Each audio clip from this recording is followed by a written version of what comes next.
حضرت علی چونکہ بڑے دھانا تھے، مصلے پہ بڑھ رہے ہیں، جماعت کری کرنی، اللہ اکبر کہہ رہے ہیں، بندوں کا خیال تھا نماز لیٹ کرانی ہے، نے فٹافٹ حضرت علی سے کہا کہ حضور ذرا وہ جانور تو بتائیے گا کتنے ہیں جو انڈے دیتے ہیں،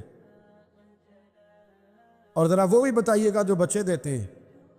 یہ ذرا آپ کتنے کو بندہ جانور گنے، آہستہ آہستہ بندہ شمار کرے، ہو بکری جو ہے وہ بچہ دیتی ہے، مرغی انڈا دیتی ہے، اور گائیں جو ہے وہ بچہ دیتی ہے، اور بطخ جو ہے وہ انڈا دیتی ہے، بندہ تو یہ گننے لگ جائے۔ تو حضرت علی شیر خدا یہاں ہاتھ ہیں، فرمانے لگے گھر جا کے گن لینا، موٹی سی بات بتاتا ہوں، جن جانوروں کے کان باہر ہوتے ہیں وہ بچے دیتے ہیں، جن کے اندر ہوتے ہیں وہ انڈے دیتے ہیں۔ اللہ اکبر، نماز کی نیت باندھ لی، تم گننا گھر جا کے۔ موٹی سی بات بتا دیتا ہوں، وہ صاحب کہتے ہیں میں حضرت علی رضی اللہ تعالیٰ عنہ کو جانے آیا تھا، میں خود بڑا الجھ گیا۔ ہمیں لوگ اشتعال ہی بڑا دلاتے ہیں۔ میرے رسول کریم صلی اللہ علیہ وسلم کا کمال یہ ہے کہ رسول پاک کو کبھی اشتعال نہیں آیا، اور بھائی حضور کو کبھی اشتعال ہے بول کے بتائیے، اشتعال چھوڑ دو، ہم محتاج ہیں نبی پاک کے، ہم نے جو سیکھنا ہے اپنے نبی سے سیکھنا ہے۔ وہ اگر زندگی میں آپ نے اشتعال چھوڑ دیا، بہت سارے لوگ دانا پھینکنے آتے ہیں اور پھینک کے چلے جاتے ہیں، ہم پیچھے سے لڑتے رہتے ہیں۔ اگر آپ اشتعال چھوڑ جائیں، دیکھو حضور کے میلاد پر میں نے کیا بات چھیڑی ہے، بڑی ضروری سمجھی ہے تو چھیڑی ہے۔ نبی پاک کو نا اپنے دادا سے بڑا پیار ہے، بڑا دادا سے، والد سے تو ہوتا ہی ہے، ماں سے تو ہوتا ہی، حضور کو اپنے دادا سے۔ بخاری شریف میں حدیث ہے، جناب ابو سفیان رضی اللہ تعالیٰ عنہ حدیث کے راوی ہیں، فرماتے ہیں کہ جنگ میں حضور کے ساتھ تھا فتح مکہ کے بعد، تو کافروں نے بڑا شدید حملہ سامنے سے کر دیا۔ فرماتے ہیں جب انہوں نے شدید حملہ کیا تو مسلمان تھوڑے پیچھے ہٹے، ارادہ یہ تھا کہ نئی منصوبہ بندی کے ساتھ آگے بڑھیں گے۔ کہتے ہیں میں نے نبی پاک صلی اللہ علیہ وسلم کے گھوڑے کی لگام تھامی ہوئی تھی، صحابہ پیچھے ہٹے پر حضور نہیں پیچھے ہٹے اور آگے بڑھے، تو میں نے کہا یا رسول اللہ سب لوگ پیچھے ہٹ رہے ہیں، ذرا پیچھے ہٹ کے نئی حکمت عملی، نئی تازگی ساکھ کے ساتھ وار کریں گے تاکہ مقابلہ کر سکے۔ تو جنگ کا موقع ہے، جنگ کا وقت ہے، اور حضور وہاں نعرہ کیا لگاتے ہیں، فرمایا پیچھے نہیں ہٹنا، کیوں؟ انا النبی لا کاذب، انا ابن عبد المطلب لا کاذب، فرمایا پیچھے نہیں ہٹنا ہے، ایک تو اس لیے نہیں ہٹنا کہ میں نبی ہوں اور یہ بھی سچ ہے، اور اس لیے بھی پیچھے نہیں ہٹنا کہ میں کوئی معمولی آدمی نہیں، میں عبد المطلب کا پوتا ہوں۔ اب پیچھے ہٹنا، کتنی دلچسپی ہے اپنے دادا کے ساتھ، کتنا پیار ہے۔ ضروری نہیں دادا پی ایچ ڈی ہو تو پھر ہی پیار کیا جائے، یہ بھی ضروری نہیں کہ دادا کروڑ پتی ہو تو پھر بھی پیار کیا جائے، یا دادا پیر ہو، صوفی ہو، عالم ہو تو پھر ہی پیار کیا جائے۔ ماں باپ تو ماں باپ ہی ہوتے ہیں، ماں باپ تو ماں باپ ہوتے ہیں۔ مجھ سے کوئی کہے میں اپنی اماں پہ 6 جلدوں میں کتاب لکھ سکتا ہوں، میں ذمہ داری سے کہہ رہا ہوں، وضو کے ساتھ بیٹھو، اگر کبھی اللہ مجھے موقع دے تو میں کئی جلدوں میں اپنے والد پر کتاب لکھ سکتا ہوں۔ یہ ضروری تو نہیں کہ ماں باپ پڑھے لکھے ہوں تو پھر ہی ان پہ لکھا جا سکتا ہے۔ ماں اگر اپلے بھی تھاپتی ہو نا، اسے الف با تا سا نہ بھی دیکھ کے پڑھنا آتا ہو تو بیٹے سے پیار کتنا کرنا ہے یہ اسے آتا ہوتا ہے، یہ اللہ اسے دیکھ کے بھیجتا ہے، اس کے لیے کسی پی ایچ ڈی کی ضرورت، یہ اسے پتہ ہوتا ہے، یہ اللہ تعالیٰ اس کے سینے میں پہلے اتارتا ہے۔ نبی پاک صلی اللہ علیہ وسلم کو بڑا پیار، انا ابن عبد المطلب، اور میں کوئی معمولی آدمی نہیں، میں عبد المطلب کا پوتا ہوں۔ یہ جنگوں میں حضور اعلان کرتے۔ اب دوسری کتاب دیکھی الوفا شریف میں اور شفا شریف میں حدیث ہے، حضرت عمر فاروق راوی فرماتے میں کھڑا تھا، یہودیوں کا ایک بہت بڑا عالم ہے، زید بن دسنا اس کا نام ہے، حضرت بلال حبشی رضی اللہ تعالیٰ عنہ فرماتے ہیں کہ جب کہیں ضرورت پڑتی تھی تو ہم لوگوں سے قرضہ لیتے تھے.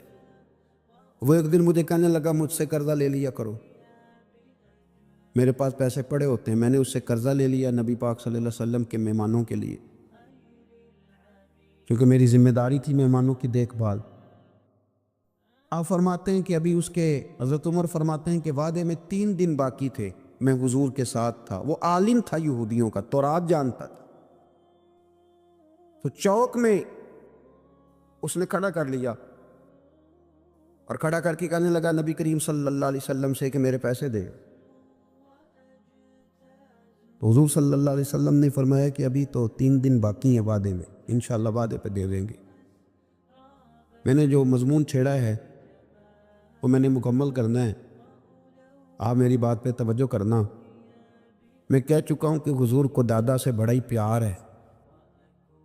اب وہ یہودیوں کا عالم کیا کہتا ہے نبی پاک کو، تانا کس طرح دیتا ہے، معاذ اللہ ثم معاذ اللہ، نقل کفر نہ باشا. جب حضور نے کہا نا ابھی 3 دن باقی ہیں تو کہنے لگا جی معاذ اللہ ثم معاذ اللہ، پھر معاذ اللہ، گرور دفعہ معاذ اللہ. کہنے لگا جی عبد المطلب کی اولاد کا طریقہ یہ ہے، پیسے لے لیتے ہیں پھر واپس نہیں کرتے.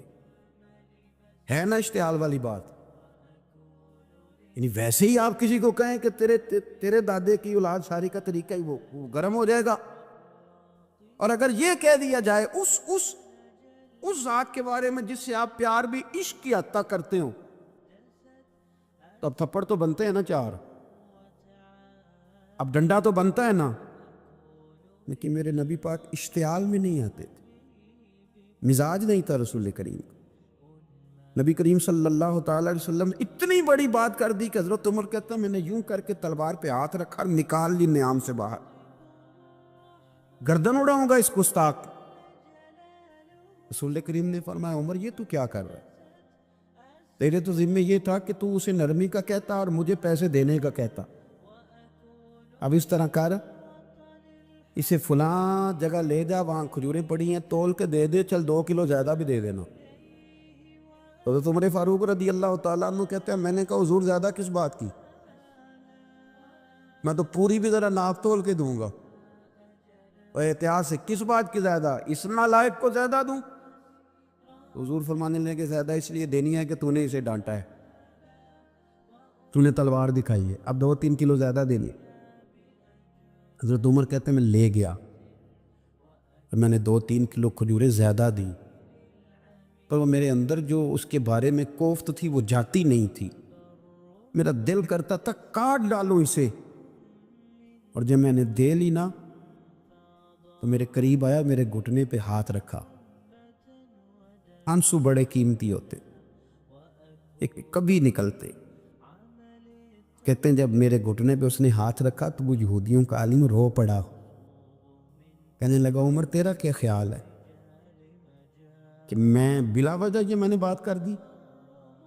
کہا نہیں، تو روتا کیوں ہے، پہلے بے ادبی کرتا اب روتا ہے.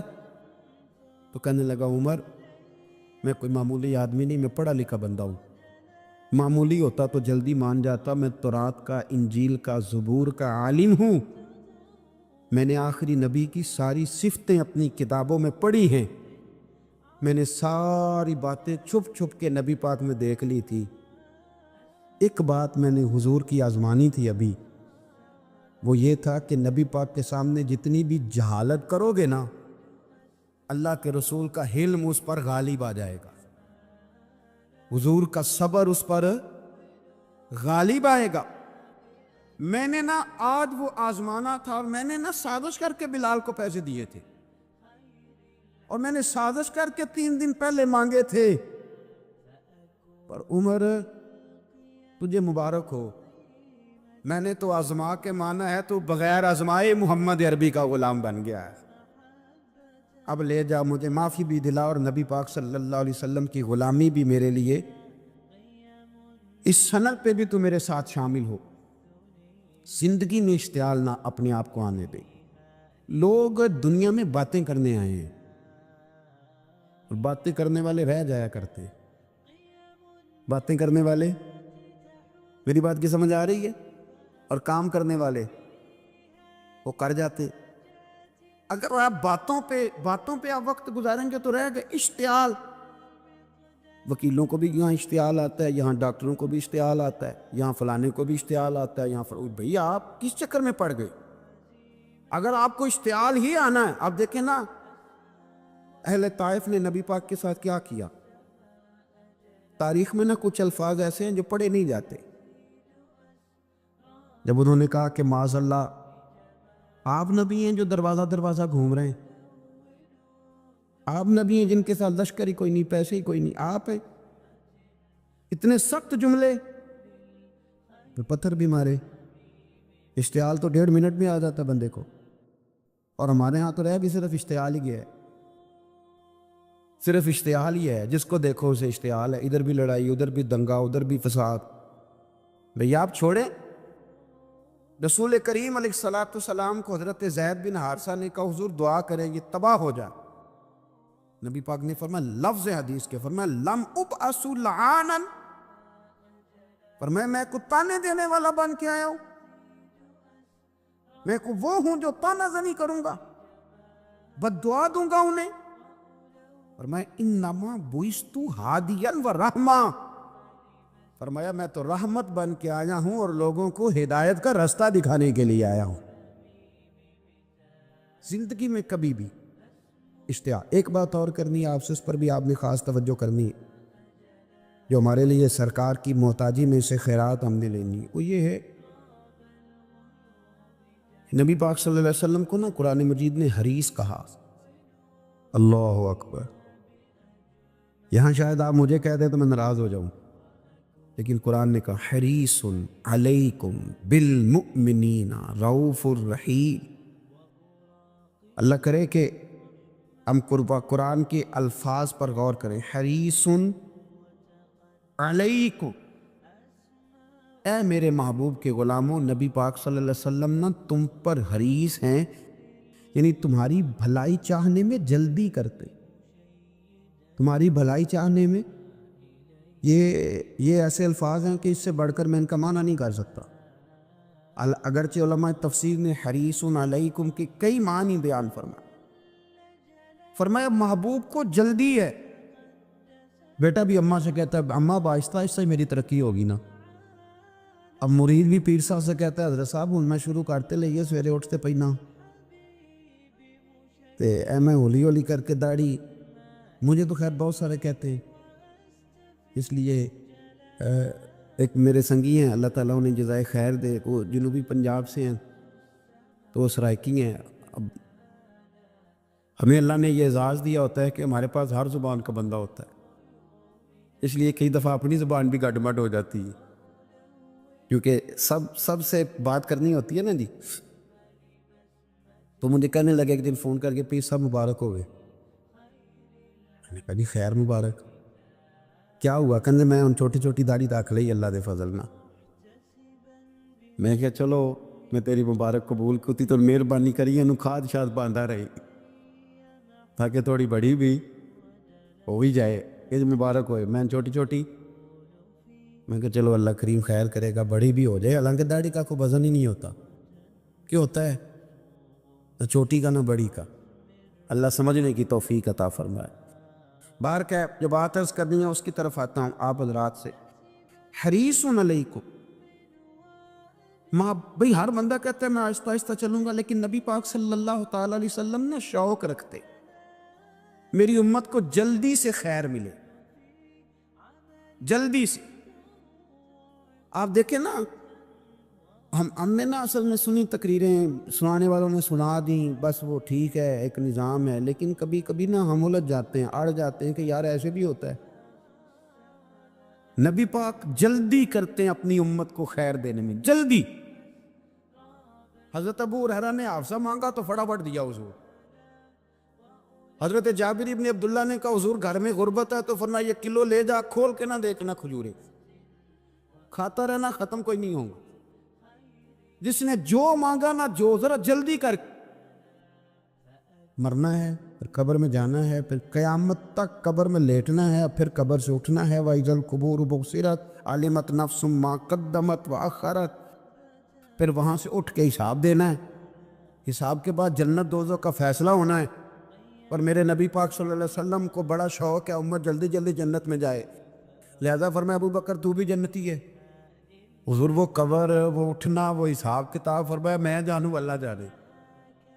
عمر تو بھی جنتی ہے، عثمان بھی جنتی ہے، علی بھی جنتی ہے، طلحہ بھی جنتی ہے، زبیر بن عوام بھی جنتی ہے، طلحہ بن عبید اللہ بھی جنتی. 10 بندوں کو نہ کھڑے کھڑے جنت. امام حسن اور حسین پیچھے کھیل رہے تھے تو پوچھ لیا کسی نے حضور یہ 10 تو جنتی ہیں، تو فرمایا جو پیچھے ہیں تو کہا سید الشباب اہل الجنہ، یہ جنتی ہیں اور یہ جنتیوں کے سردار ہیں. آپ ذرا پلٹ کے دیکھ لیں کس طرح حضور نے، اور یہ اس شوق کو آپ سمجھیں. ہمیں تو شوق ہی کوئی نہیں.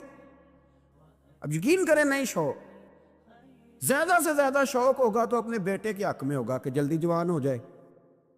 اور اس میں بھی ہماری ڈبل لالچ ہوتا ہے کہ بچہ جوان ہو جائے اور میں کبھی بوڑھا بھی نہ ہوں. یہ بھی جوان ہو جائے اور میں بھی جوان ہی رہوں. بھئی یہ تو نہیں نہ ہو سکتا. اگر وہ جوان ہوگا تو پھر آپ کو بوڑھا ہونا پڑے گا، لیکن ہمارا ڈبل لالچ ہے. یہ بھی جوان ہو جائے اور میں بھی جوان ہی رہوں. یہ ہو سکتا؟ نبی پاک صلی اللہ علیہ وسلم نے فرمایا، آپ ذرا غور کریں، فرمایا وہ بیر رومہ ہے جو خرید کے دے دے گا میں اسے جنت کی بشارت دیتا ہوں. فرمایا جو مسجد بنائے گا میں گارنٹی دیتا ہوں اپنے لیے جنت میں مکان بنا لے گا. میرے رسول کریم علیہ الصلوۃ والسلام جنت کو آسان کرتے چلے گئے. فرمایا 2 چیزوں کی ضمانت دے دے، زبان اور شرمگاہ کا غلط استعمال نہ کرنا، میں تجھے گارنٹی دیتا ہوں کہ رب تجھے بغیر حساب کتاب جنت عطا کر دے. جلدی کے ساتھ حضور نے یہ شوق پیدا کی. ہمارے ہاں نا ہر معاملے میں تیزی ہے. امیر راتوں رات ہونا ہے، حسین راتوں رات ہونا ہے، اور بادشاہ بھی نیک ذرا آہستہ آہستہ ہو کے کرنا ہے. آہستہ آہستہ آہستہ آہستہ. اور تم ہر بلے مسیطیں بہ رہے ہیں تو اور کتے بھئی جی. بھئی مسجد اللہ کا گھر ہے، تیرے گھر بیٹھتے تو 2-3 زیادہ بیٹھتے، تو نے کہنا تھا کوئی اور کام بھی کریا کر. اللہ کے گھر بیٹھے ہیں تو یہاں بھی تجھے اعتراض ہے. کدھر جا کے بیٹھے، کدھر بیٹھے جا کے. ہمارا ایک پیر بھائی تھا، اللہ اکبر، تو حضرت صاحب کے پاس آ کے نا کسی نے شکایت لگائی اس کی کہ اس کے گھر والے کہتے ہیں دیار والے پیران کو لے بیٹھا رہنا ہے. تو سب ہنستا ہے. فرمان لگے ایک بار پھر گل کری. کہتا جو کہتے ہیں ہر وقت پیروں کے پاس بیٹھ رہتا ہے. فرمایا یار بڑا مزہ ہے، ایک بار پھر کری. تو وہ جب حضرت صاحب کو مزہ آتا تھا تو ہمیں مفت میں آنا شروع ہو جاتا تھا.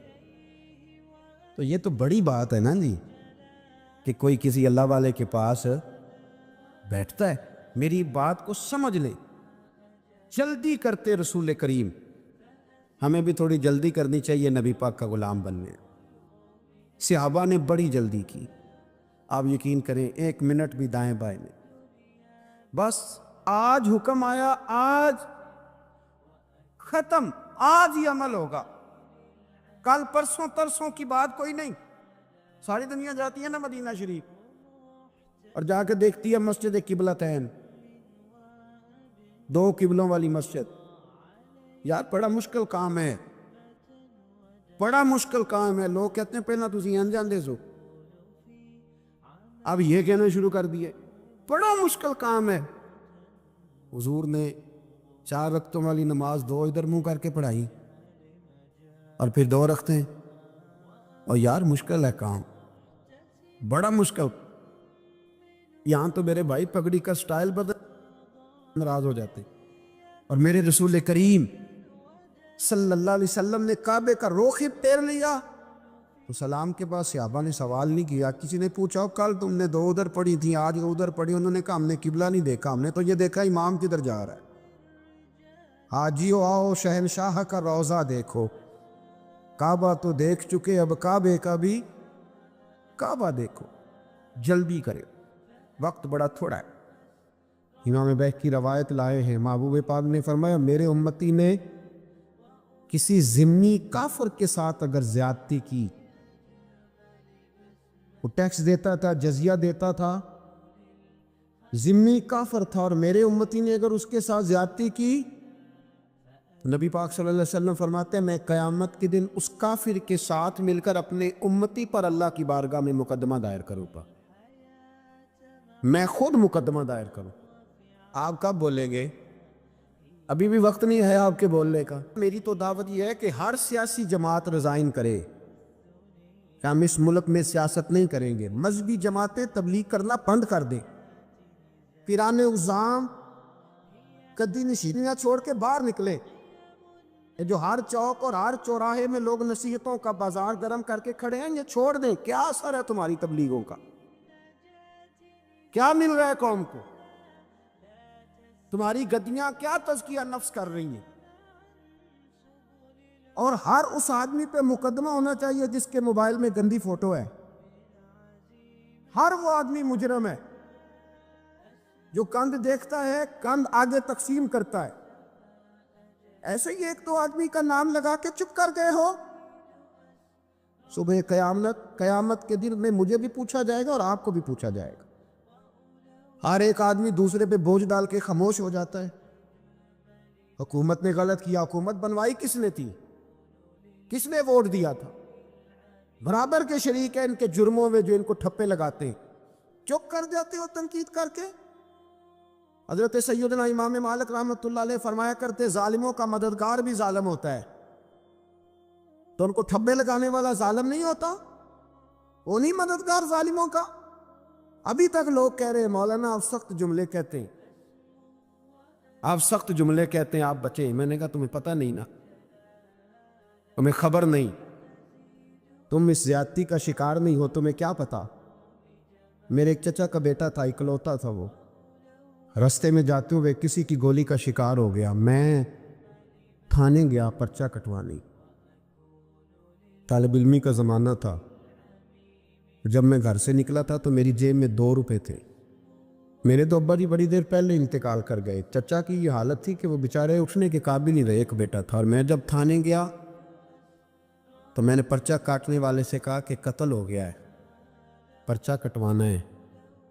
اور ڈاکٹر یہ کہتا ہے، ڈاکٹر یہ مسیحا بنے پھرتے ہیں قوم کے، وہ کہتا ہے لاش کو ادھر رکھو اور پہلے پرچہ کٹوا کے لاؤ، پھر پوسٹ مارٹم کریں گے۔ اس نے بھی ایک ٹیلی فون کرنا گوارا نہیں کیا۔ یہ سارے ظالم ہیں الا ماشاء، یہ سب کٹہروں میں آئیں گے، ان سب کو حساب دینا۔ ان کی گودوں میں بیٹھنے والے مولوی اور پیر سب سے پہلے وہ لٹکائے جائے گے، سب سے پہلا نمبر ان کا ہے۔ میں نے جا کے کہا پرچہ کہ پہلے پرچہ کٹواؤ پھر پوسٹ مارٹم سے۔ میں نے کہا پرچہ، تو پولیس والا مجھے کہنے لگا ایک پینسلوں کا ڈبہ لاؤ۔ یہ نمائندے ہیں ہمارے، یہ ہماری حفاظت کرنے پہ، یہ تمہارے لیے تم نے خود اپنے لیے پولیس بنائی ہے۔ زینب کا چچا کہتا ہے جب میں تھانے گیا تھا پرچہ کٹوانے، مجھے پولیس والے کہتے تھے اگر مالٹے ٹھنڈے ملتے ہیں تو لے کے آ۔ اور زینب کا چچا کہتا ہے کہ وہ مجھے کہتے تھے کہ جا نیسلے کی 2 بوتلیں لا، پانی پینا ہے۔ اس ملک پہ بسنے والوں کا کوئی وارث نہیں، کوئی نہیں ان کا والی وارث۔ اور کہتا ہے کوڑے میں پڑی لپٹی ہوئی خون سے لاش، اور مجھے پولیس والے کہتے ہیں فلانے نے لاش ڈھونڈیا، اسے تو پہلے 10,000 دے لے۔ میں ظالم ہوں، آپ ظالم ہیں جنہوں نے ان ظالموں کو اپنا سپہ سالار بنایا۔ تیاری کر رہو اللہ کے حضور۔ میں نے پوچھا رب کریم سے، مولا تو بتانا رزلٹ کب نکلے گا؟ تو رب کریم نے فرمایا دنیا تو غافل ہو سکتی ہے، وَلَا تَحْسَبَنَّ اللَّهَ غَافِلًا عَمَّا يَعْمَلُ الظَّالِمُونَ۔ کر جا کے سورۃ ابراہیم کی آیت نمبر 42 پڑھو۔ رب فرماتا ہے اللہ غافل نہیں ہے ان لوگوں سے جو دنیا میں ظلم کر رہے ہیں۔ اللہ ظالموں کے کاموں سے غافل ہے تو پھر مولا رزلٹ کیا ہے؟ فرمایا انما یؤخرہم لیوم، اللہ نے ایک دن کے لیے یہ فیصلے رکھے ہوئے۔ رب روز عدالت نہیں لگائے گا، اللہ نے ایک دن رکھا ہوا۔